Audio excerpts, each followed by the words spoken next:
Hi there, this is Maru And Tatiana.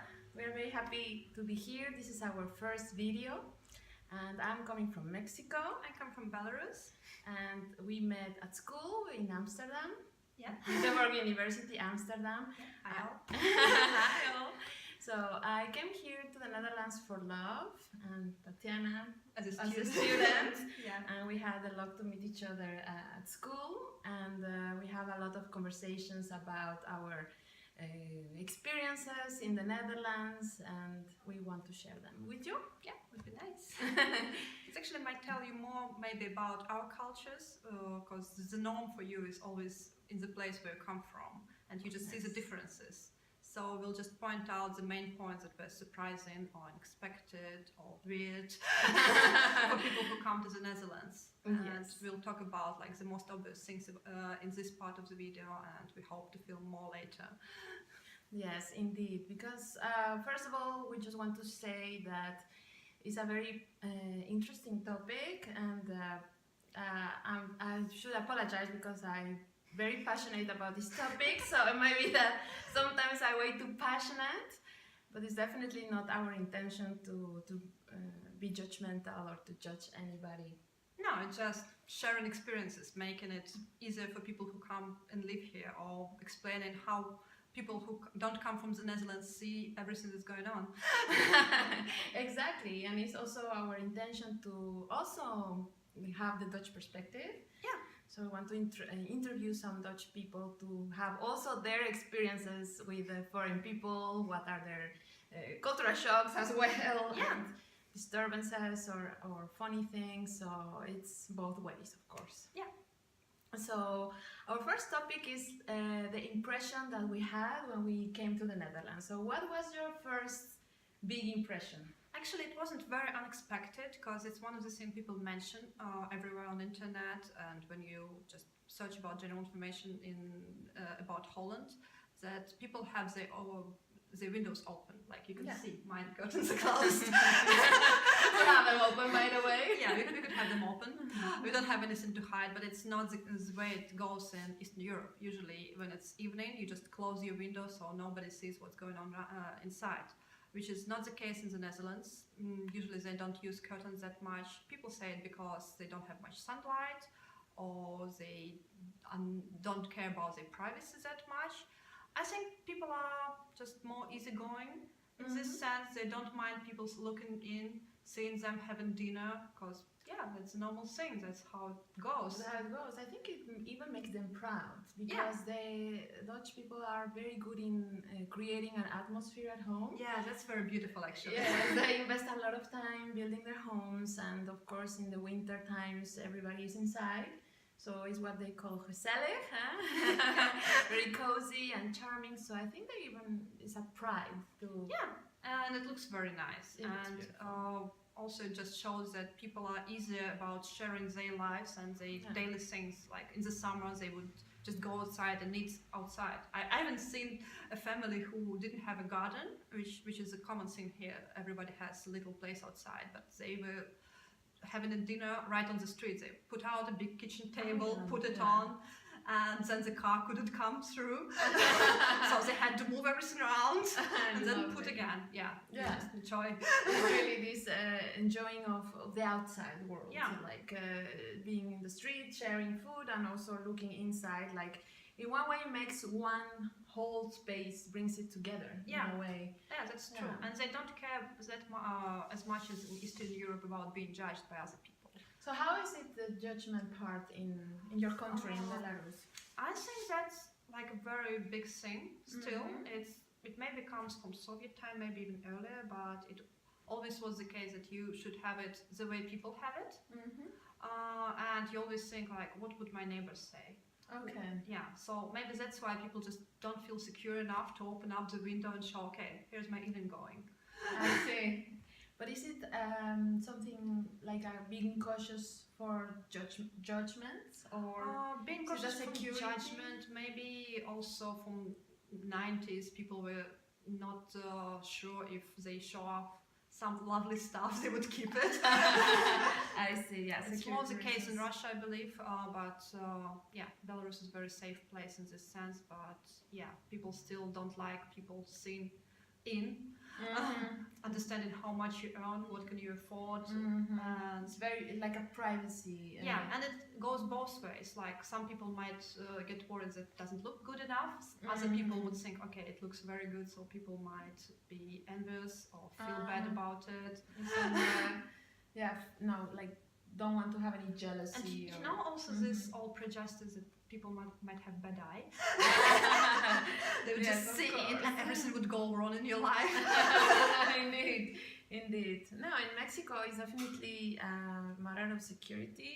Yeah. Unfortunately, that you don't show off what you have, and you see the houses are almost never like with the entrance directly. So Yeah. you always have like a wall, huge wall, and most of the times in the wall you have these pikes and Oh. glass things, so people cannot enter. So you never, no, actually you never see a house directly. And That's interesting. and if you see apartments, they are always with curtains as well. Oh, Yeah. yeah. So indeed, for me, it was also very surprising to see, first of all, these huge windows, Yeah. because I think it's something special from the Netherlands that not even in other parts of Europe or Germany or France. Yeah, maybe also because they don't have that much sunlight, so you try to let in everything you can. Because Could it's on be. south of France, it's getting so hot in the summer that they close everything. Yeah, indeed, could be indeed. So, but that's fascinating to see this openness of. And it's also very similar to some of the Nordic countries. For example, in Sweden, when I went there, they always not only try to open the curtain, they would also put a lamp on the window. So it's like nice warm shine from outside. So people who are cold and miserable outside would see it and say, oh, it's warm light, so it feels so cozy. That's very considered for Yeah. the people outside. Yeah. So. And you can see this trend from IKEA. They have those Christmas stars. Mhm. They put them especially for the windows. Okay. So it comes actually from Swedish culture. In Mexico, we don't need lights outside because we have the taco stands and it illuminates the streets. Yeah, that brings a lot of light to the Wow. streets in the night. But of course, depends on the weather, because if it's too cold, there's not much life outside. So it's nice that they have these lights. Yeah. So, what was the next second biggest thing that you observed?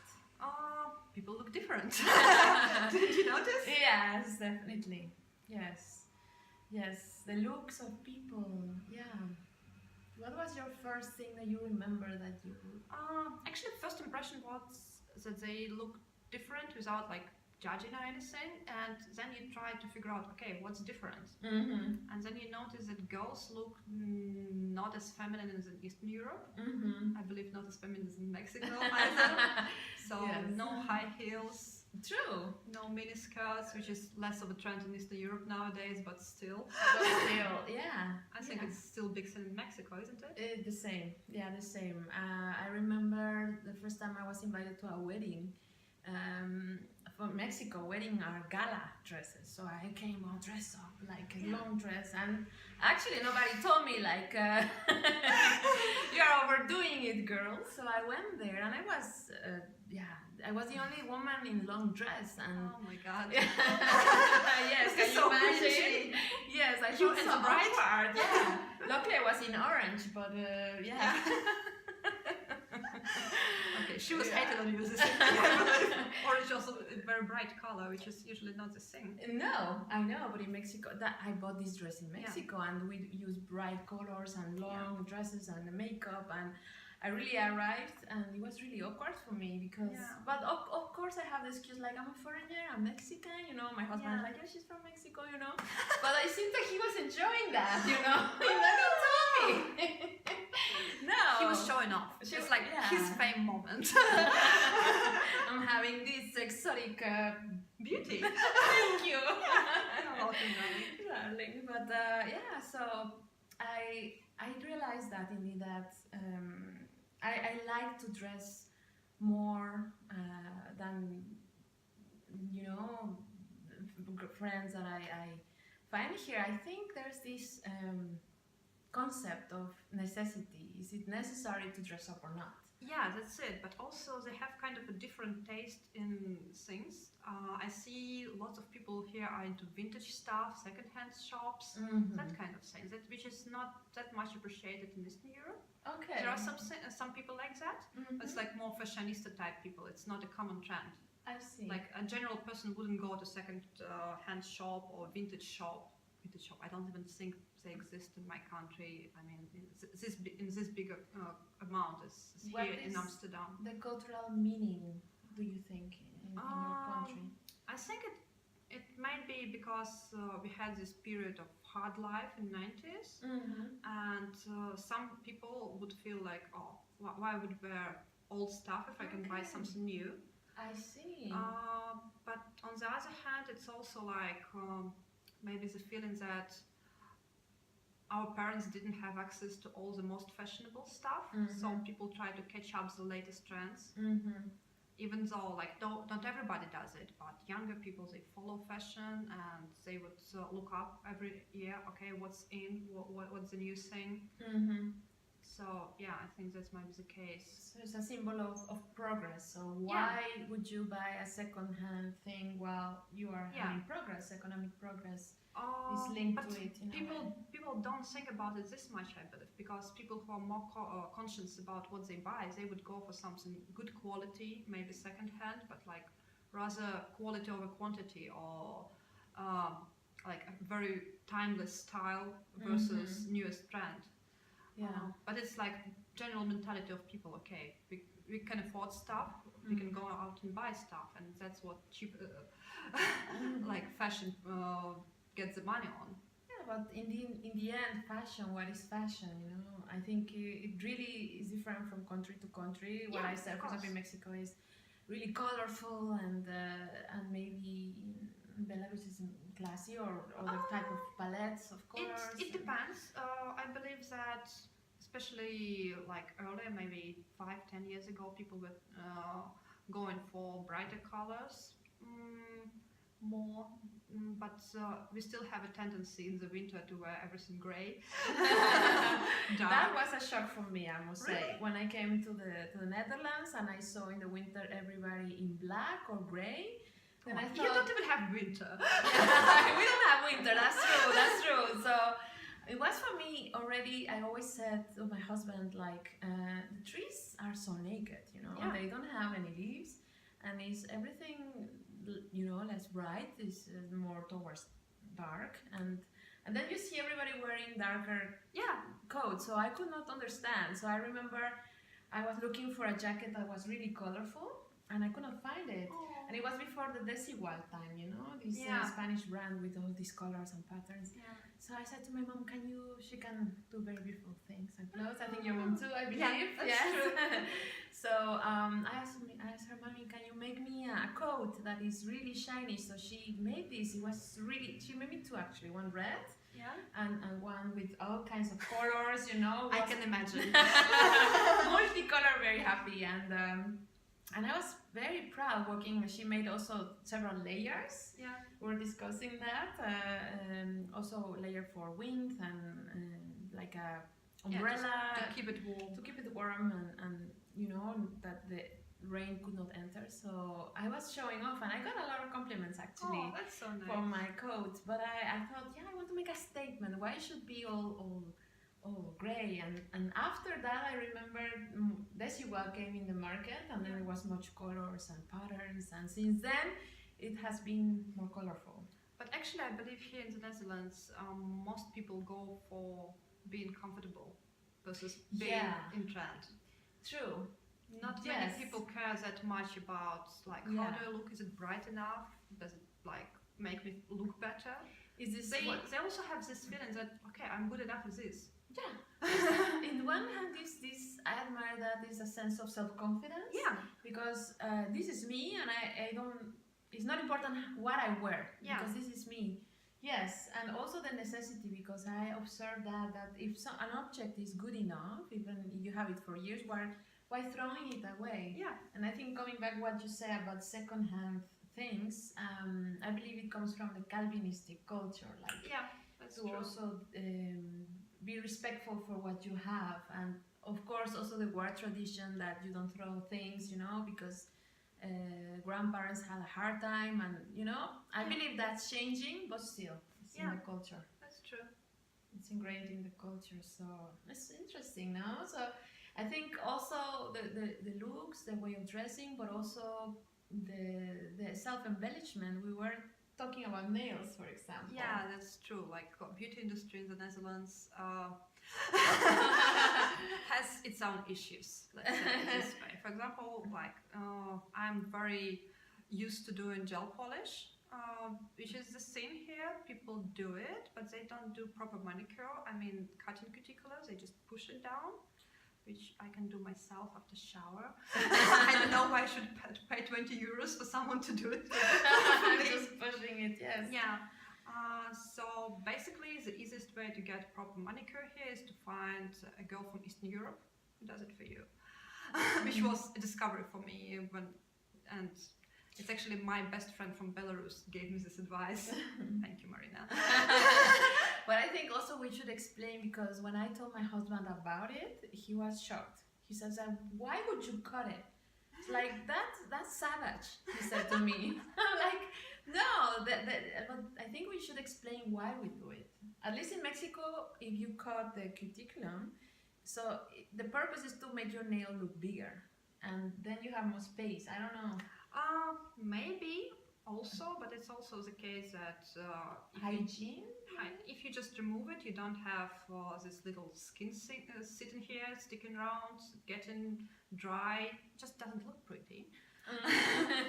True. So basically, it's just like a very natural thing to do, especially for you as a person who gets lots of growth in this area, because it depends on person to person. Some people have lots of cuticles, the other one don't notice it at all.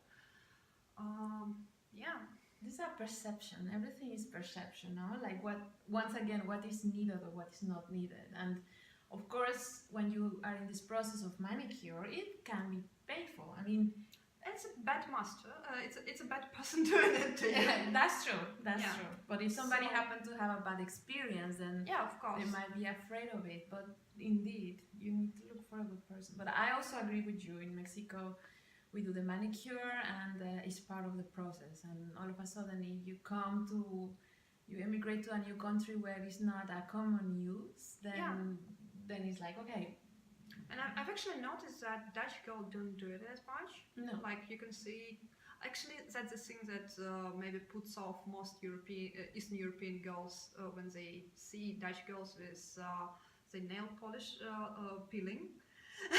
That's actually not the thing you do at all in Eastern Europe. Okay. You would just you wouldn't go out like this. Okay. That's okay. No. Really no go.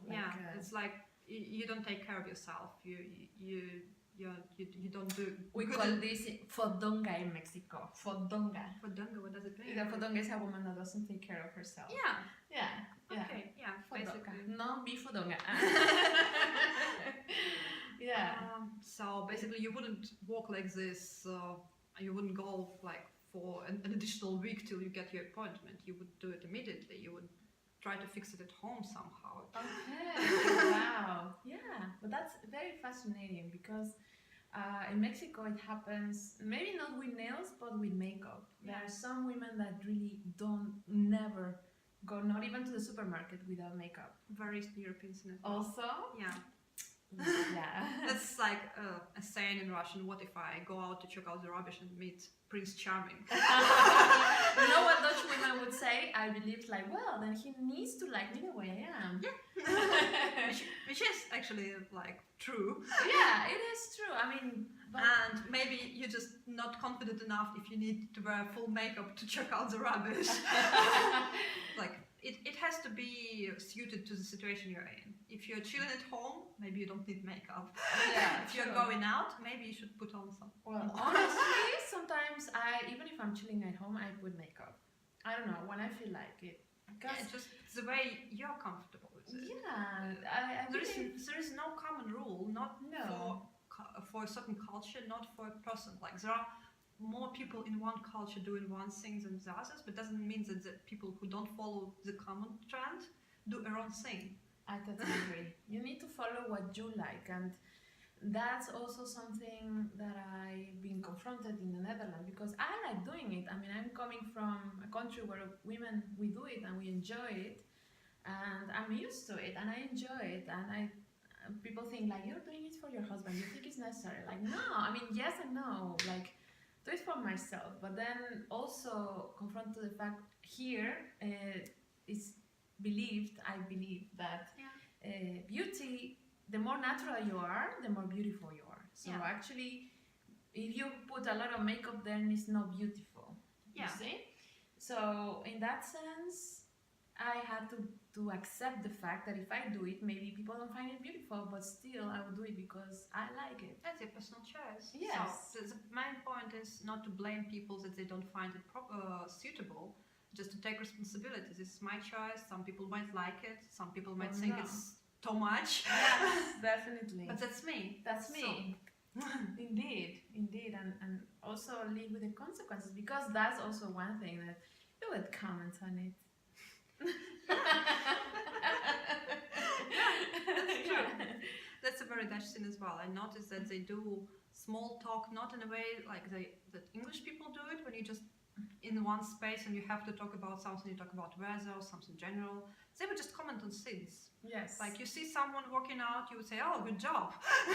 You see someone having a seat in a park, they would say, "Oh, enjoying their seat." Lekker. Yeah, lekker. Which means enjoyable. Yeah, nice, delicious, Nice. or yeah, indeed. So how was it for you to when you arrived here and then you found people giving comments? I actually didn't get any bad comments, I believe. So most of the times it's not meant bad; it's just the comment. Yeah. So I had only nice experiences. Mm-hmm. Yeah, but I believe it might be also weird, because in my culture you don't talk to people you don't know.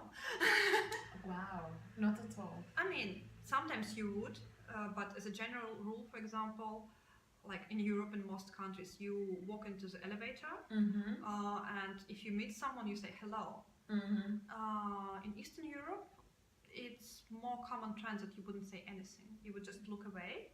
So you just kind of make the person feel that you're not interacting and you're not interrupting with whatever is going on his mind. And yeah. Sometimes you would say hello, so it's not like a no. It's a normal thing to do, but on a daily basis, no small talk. Yeah, especially when people are tired after work, they don't want to interact, so they just mind their own business. It's like it's also a very interesting Dutch thing that you go into a tram, for example, and you say hello. Yeah. Nobody would do it in Eastern Europe. This is like a weird thing to do. Well, in Mexico it's the opposite. Like everybody says hola, and then, buenos dias, or like it's more in our culture. There was also this greeting from the Mayas in Lakesh, which means I see you. Oh. So you acknowledge somebody's presence. So it's not done that you are in the same space and you go and do your own thing. As if for us it's perceived as if you ignore me, so you don't see me, so I don't exist, so it's not respectful. Okay. So it's very different. It's very different. Yeah, it depends on perspective. Yeah, the cultural norm can be very different in different places. Yes, and I believe here is the small talk is a way to connect, and mostly it goes of the weather. That is what I realized. Like somebody wants to break the ice. It's a conversation or remark about the wedding, the weather. Good topic as well. Indeed. So the weather, and somebody from Sweden actually said that was a very rude thing to do in Sweden. Oh, okay. Because then it meant that you don't take the person seriously, or it was just so. It's so fascinating how. Yeah, that's interesting. Yes, how things go, and but I think also one of the things that I realized in the Netherlands, that people make observations about things. Like they see something, they point it out. Yeah, that's true. Yeah, and for me, and I think for you, because we talked about this, it was, I was wondering, is there another meaning behind? What do you exactly mean with that? Yeah, because usually if people point out something in Eastern European culture, or I believe Mexico Mexican too. culture, they have some implication. So Yes. they would tell that, I don't know, it's cold while you're walking. Yeah. They would mean, okay, hurry up. It's cold. Exactly. In the Netherlands, it wouldn't mean anything. No. Just cold. Cold, that's it. It doesn't mean positive or negative, just Yeah. cold. Yeah. No So judgment. you don't have to do anything about it. No. They just point it out and they're done with it. They Yeah. go on with their life. Indeed. And for me, yeah, it was like my husband would make these comments now and then, and I'm like, yeah, but what does he do to you? No, nothing. I'm like, okay. Okay, I think we did quite a good job explaining lots of simple things. It's almost half an hour now, so Wow. maybe we should round up. Yes. So as you see, we're just talking and talking, and Yeah, maybe too much. Sorry, that's how we are. But yeah, we will. We enjoyed it continue. so far, We so enjoyed we very plan on much. continuing. Definitely. So thank you for watching us, and Let us know. just let us know what you think about it, and if there's a topic that we can further discuss.